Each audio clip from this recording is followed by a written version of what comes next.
আসসালামু আলাইকুম প্রিয় শিক্ষার্থীবৃন্দ, আশা করি সকলে ভালো আছো। 2024 সালের নতুন কারিকুলামের ইংরেজি নিয়ে আলোচনা করব। সকল অ্যাক্টিভিটি আমরা পর্যায়ক্রমে আলোচনা করে ভিডিও আপলোড দিব, যাতে তোমরা সহজে বুঝতে পারো এবং লিখতে পারো। পুরো ভিডিওটা যদি দেখো অবশ্যই বুঝতে পারবে। বুঝে থাকলে অবশ্যই সাবস্ক্রাইব এবং লাইক করতে ভুল করবে না। চলো ক্লাস শুরু করা যাক। Let's start the class. Text সংক্রান্ত নিচের নোটটি পড়ো, তারপর দলে অথবা জোড়ায় নোট থেকে তুমি কি শিখলে তা আলোচনা করো।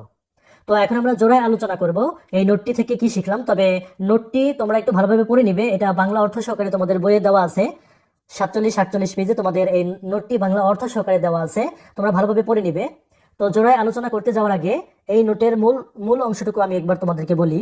মূল অংশটা হচ্ছে, কোনো টেক্সট এর প্যারাফ্রাইজ করতে হলে তোমাকে সিনোনিম ব্যবহার করতে হবে। এছাড়াও সেন্টেন্সের গঠন পরিবর্তন করতে হবে, সেন্টেন্সের সাথে শব্দ যোগ করতে অথবা বিয়োগ করতে হবে, কিন্তু কোনো তথ্য পরিবর্তন করা যাবে না। অরিজিনাল যে মেসেজ সেটা পরিবর্তন করা যাবে না।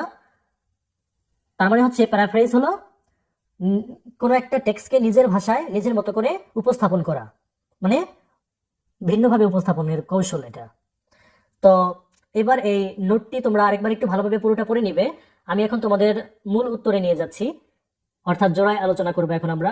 চলো শুরু করা যাক।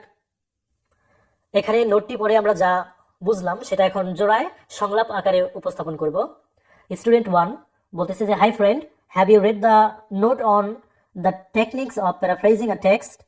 হাই বন্ধু, তুমি কি the techniques of paraphrasing a text এর উপর নোটটি পড়েছো? এবার স্টুডেন্ট 2 বলতেছে, ইয়েস, হ্যাঁ, I have learn from the note that, আমি নোটটা থেকে শিখেছি যে a text can be paraphrased by 3 techniques. একটা টেক্সট 3টি কৌশলের মাধ্যমে প্যারাফ্রাইজ করা যেতে পারে। সাচ অ্যাজ, যেমন ইউজিং সিনোনিম ব্যবহার করা, চেঞ্জিং সেন্টেন্স